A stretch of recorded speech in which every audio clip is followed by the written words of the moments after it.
KTO Radio présente À haute voix, la lecture intégrale des œuvres spirituelles majeures. Aujourd'hui, Augustin ou le Maître est là de Joseph Malègue.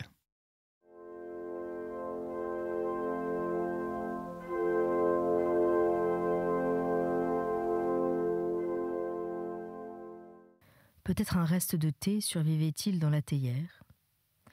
La lampe à alcool était éteinte depuis longtemps. Augustin pressentit un thé très fort et refroidi. Tel quel, il le but, perçut une saveur métallique à l'adjonction de sucre, un parfum mélangé de thé et de foin. Peut-être était-ce lui, venu jusqu'à ses narines, déguisé, jouant l'odeur de prairie et les souvenirs de la font sainte. Qu'est-ce qu'il disait donc ? Qu'est-ce qui était fini ? Cette revue d'arguments destinée à lui faire trancher le cas définitivement ? Mais qu'elle n'était pas finie avant de commencer. Ses allées et venues le ramenèrent à ce coin de bureau où ses papiers s'entassaient. Il mit à les ranger cette lenteur rêveuse dont il avait manipulé, dès le début, toutes les parties de cette histoire.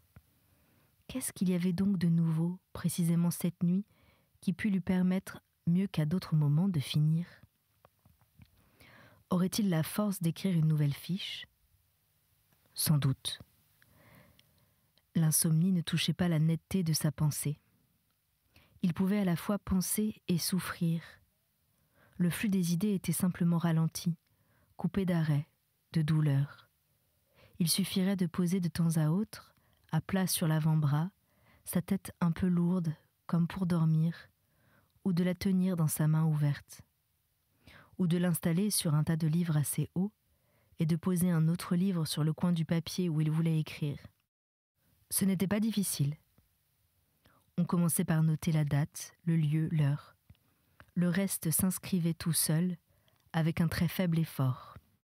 Ce qui tranchera le cas définitivement, au fond, ce sont mes habitudes. Aucune de mes difficultés n'est d'origine métaphysique. Mais c'est maintenant que celles-ci vont venir.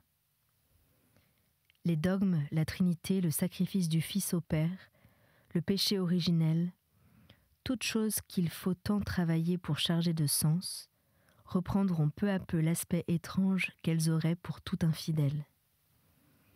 Elles relèveront de la préhistoire religieuse qui, sans se poser et pour cause de questions sur leur valeur en soi, verra se composer lentement leurs fantastiques morceaux. L'agnosticisme est la seule solution du problème où manquent les données. L'argilier touche Dieu du doigt et sa métaphysique se fait en conséquence. Mais moi, je perdrai peu à peu tout sentiment de Dieu et mon édifice philosophique s'en passera. L'immortalité de l'âme, le beau risque. Tout cela aussi, les sciences expérimentales, dans quelques siècles, auront peut-être leur mot à dire. Inutile de s'attendrir au devancement de Bergson. Puis il prit la feuille, la relut, la critiqua. Ce n'est pas distingué, c'est fort plat, pas nouveau du tout. Peut-être absence de distinction et platitude sont-elles marques de vérité.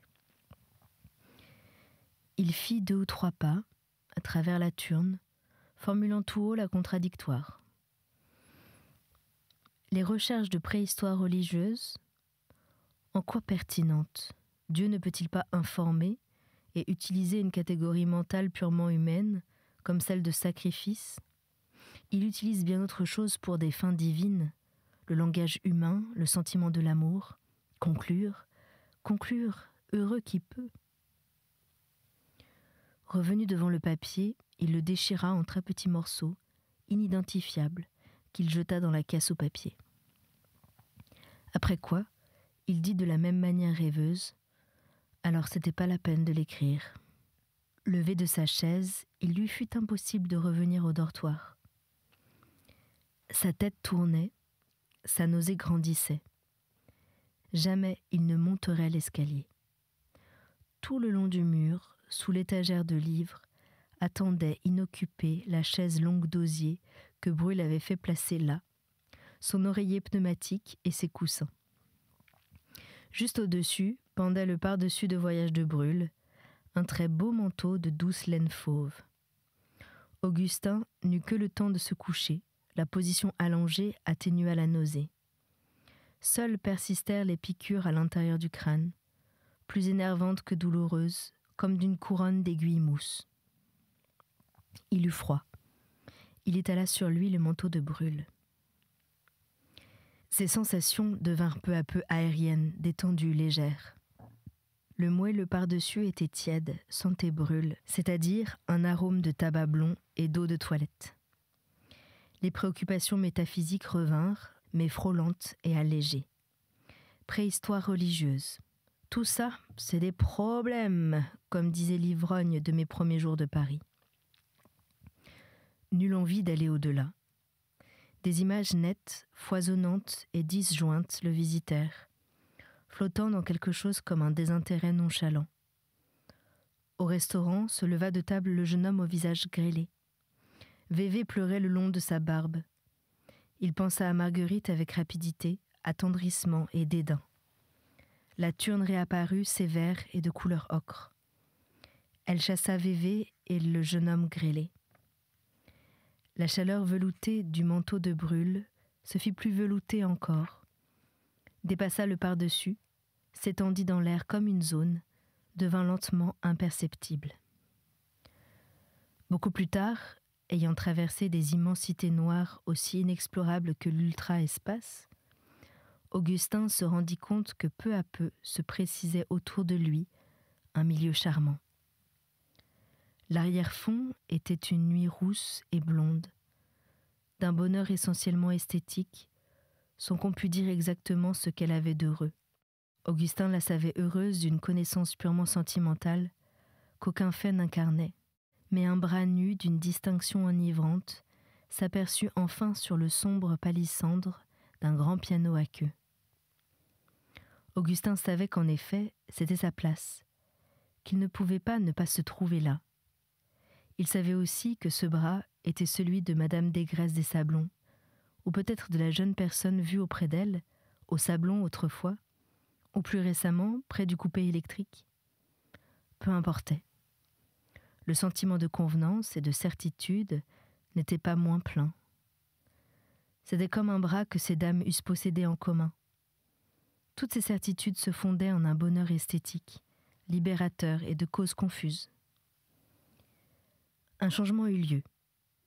Un mouvement de départ ou d'entrée, inobservé par lui, dont il sentit cependant les conséquences. La jeune femme devenait fort différente de l'obscur et irréductible souvenir qu'il gardait, même en songe, d'une Madame Desgraisses des Sablons véritable. Ainsi renouvelée, elle fit du thé. Elle tournait autour d'une table semblable à celle de la Turne, avec de gros livres ouverts. Augustin voyait de dos son élégance fragile, son fichu blanc vaporeux. Il s'attendrissait de sa grâce et de sa pauvreté. Il savait bien que c'était Marguerite. Il parlait à Vévé, mais avec le sentiment que Marguerite écoutait de toute sa sensibilité silencieuse. Il parlait sans la regarder. Il lui jetait presque les mots par-dessus son épaule. Mais tous portaient, faisaient bal. Marguerite s'en émouvait profondément. Elle s'était émue pareillement pour Vévé, à d'autres mots, en une certaine circonstance obscure. Mais cette fois, c'était pour lui qu'elle s'émouvait.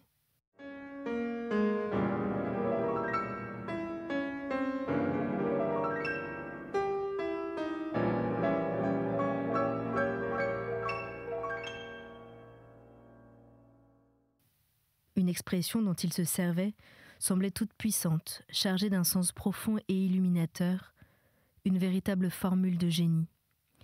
Marguerite la comprenait intégralement. C'était la vertu de la sortie droite. Le cœur d'Augustin débordait de bonheur et de reconnaissance.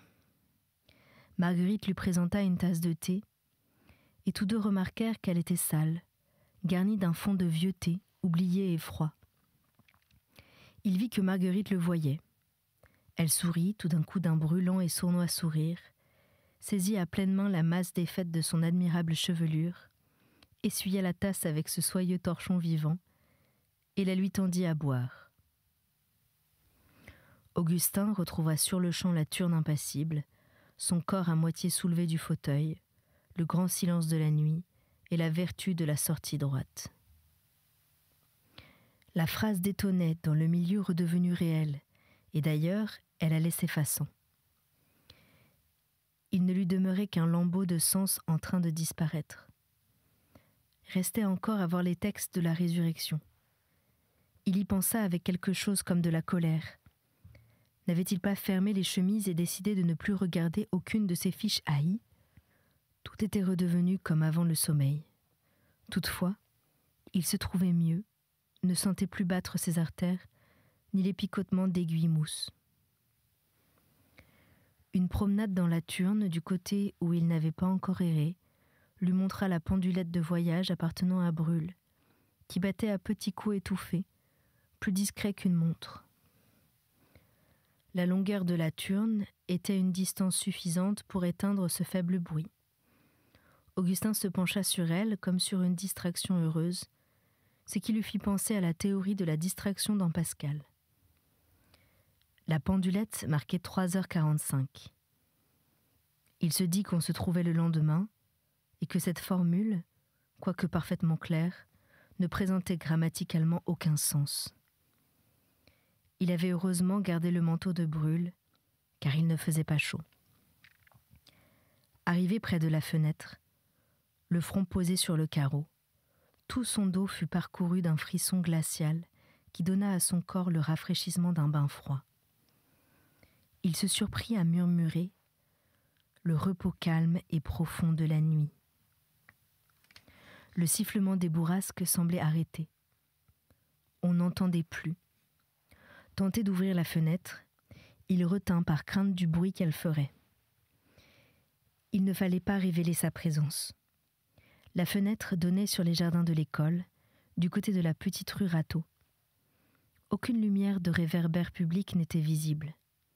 Rien que le rouge, diffus et profond, de Paris. À travers les carreaux passait le grondement des lourdes charrettes du matin. Il se chantonnait, les charrettes qui vont aux halles. Rien ne lui restait de cette sensation de froid dont le coupant initial était maintenant parti, mais où persistait peut-être encore quelque chose de reposant et de rasséréné, à goût de sommeil. Efface du Paris nocturne, ce Paris du travail ou du plaisir où Dieu comptait si peu, une conscience très inattendue de sa noblesse morale l'envahit sournoisement. Combien peu souffrent, comme moi, pour des motifs idéalistes. Encore dans toute la stupeur de cette niaise bouffée, il y surprit soudain une souterraine parenté avec une image d'une autre sorte, celle dont il avait repoussé l'attrait en sautant de la chaise longue lors de son réveil de tout à l'heure. Perçant la vaniteuse flambée idéaliste, luisaient 2 yeux de diable, 2 yeux de fougue et de cynisme, ouverts sur tous ces plaisirs de la vie nocturne auxquels il venait de penser avant tout et premièrement, et non pas à la souffrance pour motif idéaliste.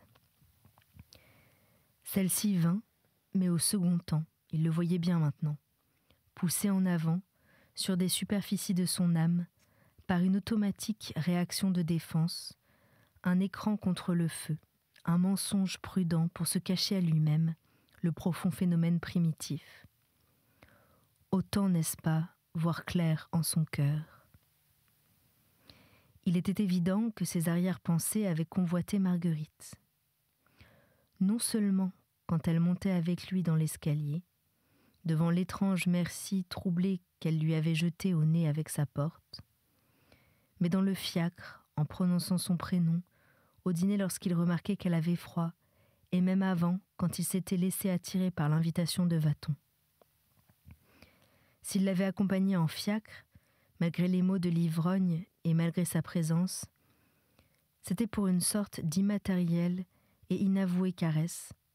Peut-être même l'avait-il désirée dès leur première rencontre, lors de cette crise de jalousie à l'avoir admiré les vers de Vévé. Oui, n'est-ce pas ? Autant voir clair dans son cœur, toute lumière assainit, purifie. Ce qui avait pu être indiscernable à chacun de ces moments isolés cessait de l'être devant leur ensemble. Une suggestion trouble susurra dans sa pensée. Désormais, peut-être, maintenant. Il l'arrêta brutalement, en pleine pente. Désormais quoi ? Et pourquoi maintenant ? Moins maintenant que jamais. La petite suggestion, honteuse, riante et rabrouée, s'effaça, comme s'il y avait quelque chose de changé dans sa vie morale. Cette indignation intérieure se mêla au désir de ne pas paraître trop vaseux demain, quand il serait là-bas dans la grande avenue. Il sourit du mot « demain » parce que c'est faux. C'était aujourd'hui qu'il y allait. Peut-être devrait-il essayer 3 heures de sommeil. Il s'assit quelques instants encore à sa table, avant de remonter au dortoir. Puritanisme congelé. C'est même pas comment on fait la noce. Il est pur, mon vieux, pur. Puis une courte houle qui laissa se calmer avec une sorte de dédain triste. Espèce de fou. Est-ce qu'il y aurait cela aussi, cette crise sensuelle, comme appendice à sa crise de pensée ?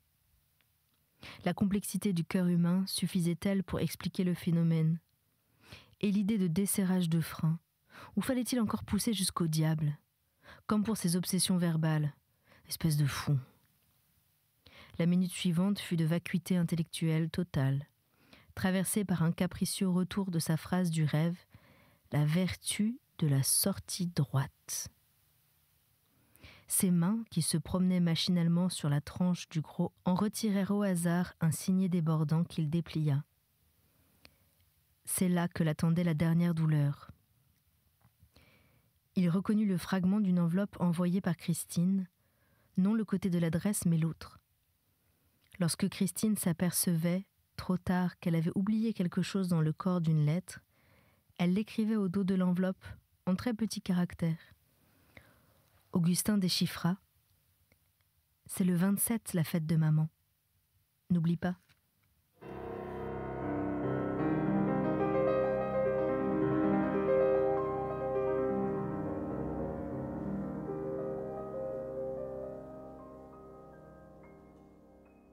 Un des sommets de l'année. Tous y communiaient régulièrement autrefois. Même son papa les accompagnait à la messe, dans les premiers temps, et s'il ne communiait pas, il gardait autour de sa courte barbe et de ses yeux plissés une joie toute simple qui disait « C'est que je n'en suis pas assez digne, et seulement cela. » Lui, Augustin, n'y communierait plus, n'y prierait plus, n'y connaîtrait plus personne à prier. C'était fini. Dieu n'appelle pas tout seul, simple silhouette faite d'abstractions, de schémas et de filigranes. Dans sa voix résonnent les plus puissantes sensibilités humaines, tout le passé d'un cœur, 20 ans de vie blottie contre ceux de chez vous. Une sorte de fureur envahit Augustin au milieu de sa souffrance. Le ressentiment d'un procédé incorrect, un coup perfide et déloyal, faussant le fameux drame d'idées pures, un vague souvenir d'avoir ainsi souffert du temps de Renan, et le sentiment que la vie se répétait. Il torturait donc les siens, sans qu'un reproche émanât d'eux, se souvenant du silence qu'avait gardé sa mère aux dernières vacances, quand elle ne soupçonnait pas encore tout le poids de cette croix. Elle ferait des prières et des pénitences, et des invocations pour le fils de tant de larmes, adressées à l'autre Augustin, le grand, son saint patron. Ce terrible prénom aussi, sur ses épaules. L'idée lui vint tout à coup que son pauvre père souffrirait peut-être plus encore. Et pourquoi non ? Que savait-il de son âme ? Quand avait-il reçu ses confidences ? Que de très délicates remarques religieuses ne tenaient-ils pas de lui, qui ne s'expliquait guère d'un incroyant ? Pourquoi tirait-il vers les négations le mystère de l'âme paternelle ? L'évasion d'Augustin, peut-être y verrait-il un malheur dont il ferait remonter l'exemple jusqu'à lui ? Debout, immobile, sur un de ces courts paliers que comporte toute souffrance, il se rappelait un beau raisonnement datant de ses premiers doutes, monté d'il ne savait quel chapitre de Renan. Si j'avais le malheur de ne plus croire, cette pensée me rassérénerait encore, que Dieu ne me demande qu'une volonté de sincérité. Il anticipait à faux, comme toujours. L'arrachement personnel n'est rien. Sa sincérité ? La belle affaire, sa sincérité. Il s'en fichait bien de sa sincérité. Il se sentait tout à fait capable d'une simulation pathétique pour les siens bien-aimés, si seulement ils s'y fussent laissés prendre. Quelque chose luisait sur la table. Un stylographe oublié par Brûle. Encore une propriété de Brûle. Décidément, on ne voyait que Brûle. Augustin le retourna, fit jouer le mécanisme, de la plume rentrante, le reposa. Puis il se mit la tête dans les mains et éclata en sanglots. « Et ils me font rire !» hurla-t-il soudain. Toute l'équipe des Holzmann, des Boer, des Harnack, des Loisy et des Chênes. J'attends qu'un monsieur vienne me dire, du fond de l'histoire, « Je l'ai vu, la fosse commune où ils l'ont fourré, votre Jésus, et les deux larrons latéraux. Je les ai vus en tas l'un sur l'autre. » Et le lundi de Pâques, il s'y trouvait encore. Entre l'indépendance réciproque de Matthieu et de Luc dans le récit de la Nativité et l'explication par les mythes ultérieurs, la distance est, en stricte logique, immense. Si Jean se tait sur la naissance virginale, de quel droit affirmer pour lui qu'il la rejette ? Et pourquoi demander à Luc et à Matthieu une superstition totale ? N'ont-ils pu ignorer, prendre chacun une partie des faits et l'exposer avec les procédés d'innocents ? Aucun événement historique ne tiendrait, raconté par de pareils enfants. Pauvre texte désarmé et si doux, haché par la critique moderne. C'est en un second sens que l'agneau de Dieu y mourait. Pas une affirmation rationaliste qui toucha, comme disait l'Argilier, le roc des faits. Il faisait suinter leurs preuves de la torsion des preuves contraires. Il s'agit d'induction, de phénomènes de masse, de tout ce qu'on veut. De preuves directes ? Jamais. Il eut envie de rouvrir les chemises bleues, de remonter ce calvaire. Hélas, que de fois déjà l'avait-il fait ? Une meute d'évidence hurlerait une à une et ensuite en chœur. Il suffirait d'ouvrir, et puis de lire, et puis de souffrir une fois de plus, après les autres fois. Un peu moins sans doute, à chaque lecture, jusqu'à l'insensibilité finale. Ainsi rien, en définitive, n'était résolu. Là encore, il avait anticipé à faux. Le chaos des décisions possibles restait chaos. Qu'il aille à la messe le dimanche, ou qu'il n'y aille pas, le déterminisme de sa pensée n'en serait pas plus changé que l'univers. S'il ne décidait pas, les choses décideraient pour lui, au fond de lui, dans les mécanismes intérieurs. Tout tomberait un jour ou l'autre, comme un vieux mur. Choisir par décision positive de la volonté, quelle sottise. Les choses choisissent pour vous. Si elles ont décidé de partir, elles font comme la bien-aimée, la rose au bois, elles s'en vont. Mais le passé qui les engendra reste. Un très ancien passé qui transcende son enfance, rejoint la longue lignée des siens, des très simples gens auxquels il doit la vie, et de toutes les routes morales où ses pas ont marqué. Et maintenant, il va rejoindre la vermine, libre penseuse, les carcasses maçonniques, honte et lèpre de la France, et il fera ami-ami avec cette pourriture. Ainsi, doucement cette fois, longuement, sans la secousse des sanglots, le bras sur de gros bouquins et le front sur ses bras, le malheureux pleurait dans la nuit. La porte de la turne s'ouvrit. Il se redressa en sursaut. L'Argilier expliquait qu'il l'avait vu s'échapper du dortoir vers 10h30 et pas encore vu revenir. Et lui, n'avait-il donc pas dormi ? Il le pressentait ici. Il était 4h20. Augustin fit avec ses bras un grand signe d'abandon, sans chercher à s'essuyer la figure. Puis retrouvant ce beau mot de l'amitié, Devant toi, mon vieux, ça m'est égal. Mais là, revint un peu de la vieille hauteur ironique dont il cachait toutes ses émotions. C'est ma nuit, comme dit Kipling. Je m'offre le luxe d'une nuit, c'est très distingué, pareil à Jouffroy. Je crois que j'en ai eu d'autres. Mes crises sont de l'espèce nocturne. Comme l'argilier ne répondait pas, je m'attendrissais, ajouta-t-il, sur une variante de ce chant que nous avons entendu ce matin. Il se reprit. Hier matin. C'était À haute voix, une émission de KTO Radio. Aujourd'hui, Augustin ou le maître est là de Joseph Malègue. Lecture, Anne-Céline Pellarini. Captation et réalisation, Aymeric Plouminec et Thibaut Dagalier. Une émission disponible en podcast sur ktoradio.com et sur l'application KTO Radio.